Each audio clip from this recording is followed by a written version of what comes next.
കഴിഞ്ഞ ദിവസം ഒരു പ്രമുഖ ചാനലിലെ ഒരു പ്രമുഖ മാധ്യമ പ്രവർത്തക BJP ചെയ്ത ചില നല്ല കാര്യങ്ങളെ കുറിച്ച് ഇങ്ങനെ എണ്ണി പറയുന്ന കണ്ടു.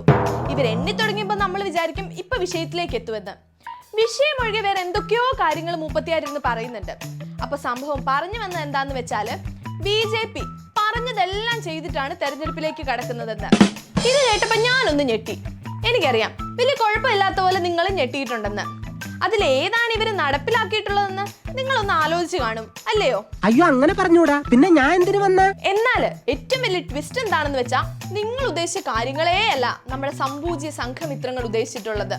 മിത്രങ്ങൾക്ക് മോദിജി എന്ന് പറഞ്ഞാല് പറയുന്ന കാര്യങ്ങൾ പറയണ പോലെ ചെയ്യുന്ന ആളാണ്. എന്താണ് ചെയ്തിട്ടുള്ളതെന്നൊന്നും അവരെ അലട്ടുന്ന കാര്യമേ അല്ല.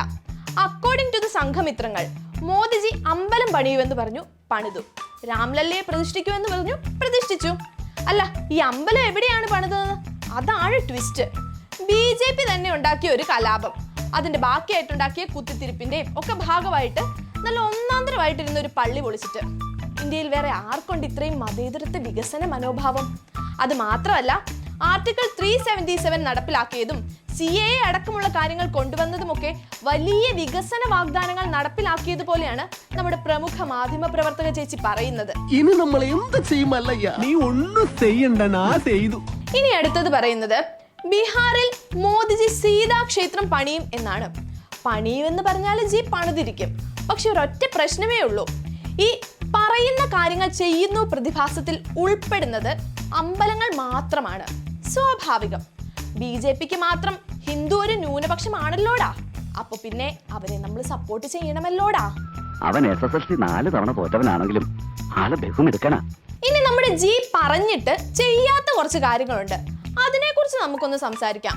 അതെല്ലാവർക്കും അറിയാവുന്ന കാര്യമൊക്കെ തന്നെയാണ്. എന്നാലും നമ്മുടെ സംഘമിത്രങ്ങൾക്ക് ഒരു ബോധ്യം വരാൻ വേണ്ടി മാത്രം ഞാൻ അതൊന്ന് പറയാം.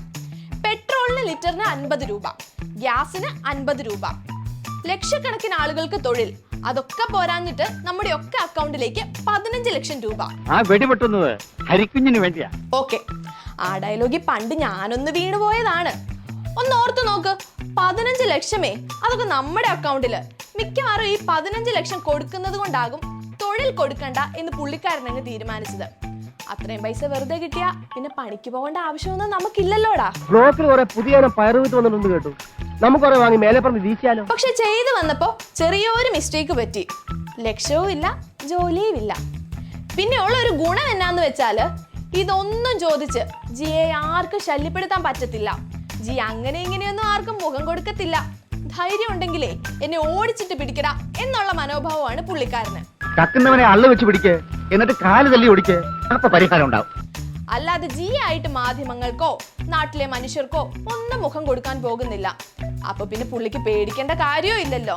തീവ്ര ഹിന്ദുത്വത്തെ കൊഞ്ചിച്ചിട്ടല്ലാതെ ഇനി ഈ നാട്ടിൽ രക്ഷയില്ലാന്ന് മോദിജിക്കും അമിത്ഷാജിക്കും നല്ലപോലെ മനസ്സിലായിട്ടുണ്ട്. അത് മാത്രല്ല, നാട്ടിലെ നോർമൽ സംഘമിത്രങ്ങൾ ഉണ്ടല്ലോ, അവർക്കും കാര്യം പിടികിട്ടി.